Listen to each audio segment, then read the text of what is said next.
Bienvenue dans la locomotive de l'histoire. Nous allons voyager dans le passé et revenir sur plusieurs moments importants du siècle dernier. Le train va bientôt partir. Dépêchons-nous avant que l'histoire nous rattrape. Voilà, tout le monde est bien installé. Nous allons commencer notre voyage. Attention au départ. Fermeture des portes. Ouverture des esprits.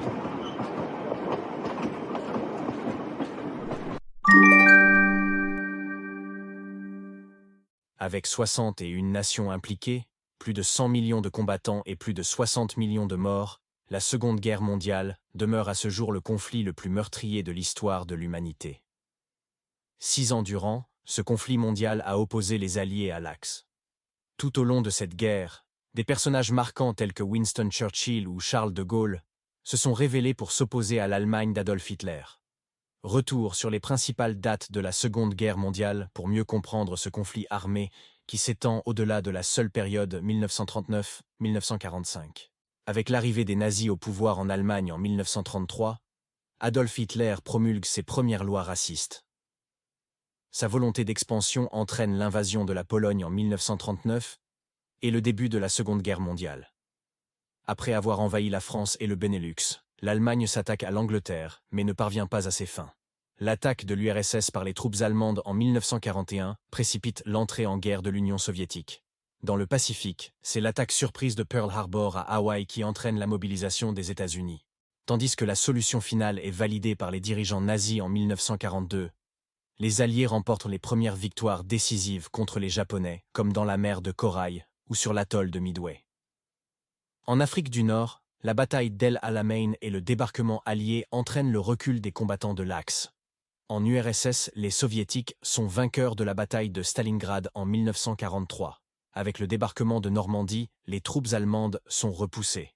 Prise en tenaille par l'armée rouge et les autres alliés, l'Allemagne capitule le 8 mai 1945. Dans le but de faire plier le Japon, les États-Unis lâchent 2 bombes atomiques sur Hiroshima et Nagasaki. Le Japon met fin à la guerre le 2 septembre 1945. L'invasion de la Pologne par l'Allemagne, le 1er septembre 1939, aux toutes premières heures de la journée, marque officiellement le début de la Seconde Guerre mondiale. Pourtant, l'Allemagne a déjà récupéré l'Autriche en 1938 et la Bohême-Moravie en mars 1939 sans difficulté. Si cette guerre débute en septembre 1939, le conflit couvait depuis de nombreuses années. La fin de la Première Guerre mondiale en 1918 a laissé beaucoup de pays insatisfaits et revanchards. L'Allemagne a d'ailleurs déjà violé le traité de Versailles à plusieurs reprises en se remilitarisant et en agrandissant son espace vital. À la même période, d'autres pays comme le Japon font également part de leurs envies de colonisation en conquérant la Mandchourie. L'Italie s'empare de l'Éthiopie, puis de l'Albanie. Plusieurs conflits régionaux ont également participé à mettre le feu aux poudres, sans oublier la crise de 1929 qui a fragilisé de nombreux États. À la suite de l'invasion de la Pologne par l'Allemagne, la France et le Royaume-Uni déclarent la guerre au Troisième Reich le 3 septembre 1939. Pendant les 8 premiers mois de la Seconde Guerre mondiale, il n'y a quasiment aucun combat. C'est la drôle de guerre. La guerre éclair, ou Blitzkrieg, prend le relais à partir du 10 mai 1940, date à laquelle les forces allemandes entrent en Belgique, au Luxembourg et aux Pays-Bas. En 2 semaines, ces 3 pays sont conquis.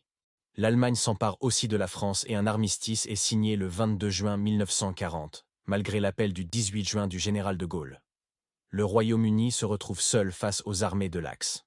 La bataille d'Angleterre va alors opposer l'aviation allemande soutenue par les Italiens aux Britanniques et leur Royal Air Force. Une soixantaine de pays à travers le monde ont pris part au conflit de la Deuxième Guerre mondiale entre 1939 et 1945. La Pologne, la France, le Royaume-Uni et son empire, Australie, Canada, Nouvelle-Zélande, Afrique du Sud, appartiennent au camp des Alliés dès 1939. Ils sont rejoints par la Norvège et le Danemark en avril 1940, puis par la Belgique, le Luxembourg et les Pays-Bas lorsqu'ils sont envahis le 10 mai 1940. Les États-Unis et de nombreux pays d'Amérique centrale se rallient en 1941 à la suite de la bataille de Pearl Harbor. La Chine fait de même, mais elle était déjà en guerre contre le Japon depuis 1937. Face à eux, le camp de l'Axe est composé de l'Allemagne, du Japon et de l'Italie. Un pacte tripartite est signé en 1940. La Hongrie, la Slovaquie, la Bulgarie et la Roumanie rejoignent l'Axe fin 1940. En 1943, le roi d'Italie signe un armistice avec les Alliés, mais Mussolini s'accroche au pouvoir avec l'aide de l'Allemagne. L'Union soviétique débute la guerre aux côtés de l'Allemagne en raison du pacte germano-soviétique. À partir du 22 juin 1941, date de l'opération Barbarossa, qui lance l'invasion de l'URSS par le Troisième Reich, les Soviétiques se tournent vers les Alliés. La France fait son entrée officielle dans la Seconde Guerre mondiale le 3 septembre 1939, en déclarant la guerre à l'Allemagne. S'ensuit 8 mois de drôle de guerre, une période avec quasiment aucun combat. À partir du 10 mai 1940, avec une stratégie de guerre éclair, les forces allemandes s'emparent de la Belgique, du Luxembourg et des Pays-Bas, puis s'attaquent à la France. Le 17 juin 1940, le maréchal Pétain est appelé à la tête du gouvernement français et prône la fin des combats. Le lendemain, le général de Gaulle appelle à poursuivre la lutte depuis Londres. Le 22 juin 1940, la France est vaincue par l'offensive allemande et le maréchal Pétain est contraint de signer l'armistice. Le pays est alors divisé en deux parties par la ligne de démarcation. Au nord, la zone occupée, au sud, la zone libre. Jusqu'en 1944, la France vit au rythme du régime de Vichy, de l'occupation allemande et de la résistance. Avec l'instauration de la solution finale en Allemagne, le port de l'étoile jaune devient obligatoire pour les Juifs français à compter de juin 1942. En juillet, la police française procède à l'arrestation de tous les Juifs étrangers vivant en région parisienne. C'est la rafle du Veldiv. À partir de 1942, plusieurs conscriptions au STO, service du travail obligatoire, viennent encore compliquer les conditions de vie des Français.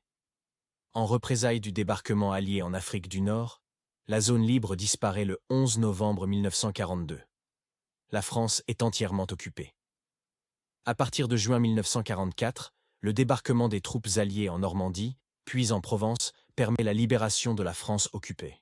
Les combattants convergent ensuite vers l'Allemagne, qui capitule le 8 mai 1945. Pendant toute la durée du conflit, des hommes et des femmes se sont engagés clandestinement dans la résistance intérieure française, mais également dans les forces françaises libres aux côtés du général de Gaulle.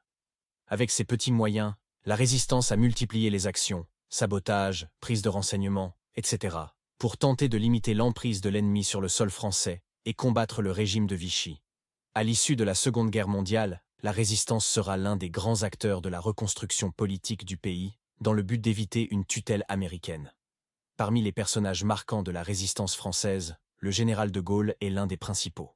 Dès le 18 juin 1940, il lance son appel à résister depuis Londres. Depuis la France, Jean Moulin réussira l'exploit de coordonner les différents mouvements de résistants présents dans le pays. Le bilan humain de la Seconde Guerre mondiale s'élève à plus de 60 millions de morts. Les estimations varient entre 50 et 85 millions de morts selon les historiens, soit environ 2,5% de la population mondiale de l'époque. Sur ces 60 millions de personnes disparues, la très grande majorité est constituée de civils. Les victimes de la Shoah représentent à elles seules près de 6 millions de vies humaines. En France, on estime à un peu plus de 560 000 le nombre de morts durant la Seconde Guerre mondiale. L'Allemagne aurait perdu plus de 5 millions de soldats et entre 1 et 3 millions de civils.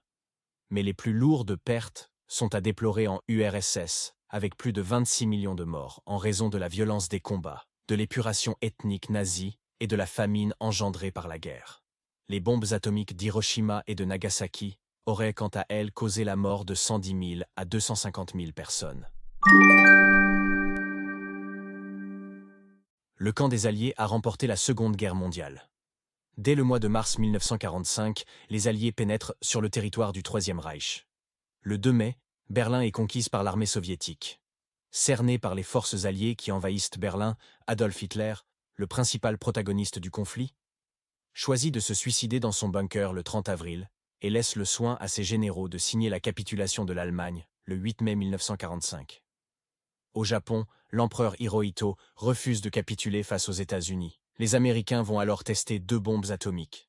La Seconde Guerre mondiale se termine définitivement avec le largage des bombes sur les villes japonaises d'Hiroshima et de Nagasaki les 6 et 9 août 1945. En effet, l'empereur Hirohito capitule le 2 septembre suivant.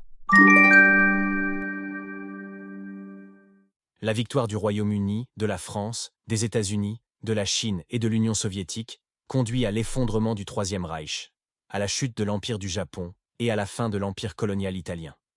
Dès février 1945, lors de la conférence de Yalta, des accords sont établis pour une occupation de l'Allemagne en 4 zones, anglaise, française, américaine et russe. La conférence de Potsdam, été 1945, entérine cette entente en plus du désarmement du pays et de la redéfinition des frontières. Dans le but de mettre un terme au nazisme, 22 criminels de guerre sont jugés lors du procès de Nuremberg.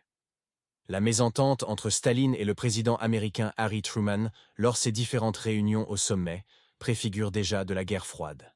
La Deuxième Guerre mondiale a laissé une empreinte indélébile sur l'histoire du monde, avec ses ravages, ses victoires et ses leçons.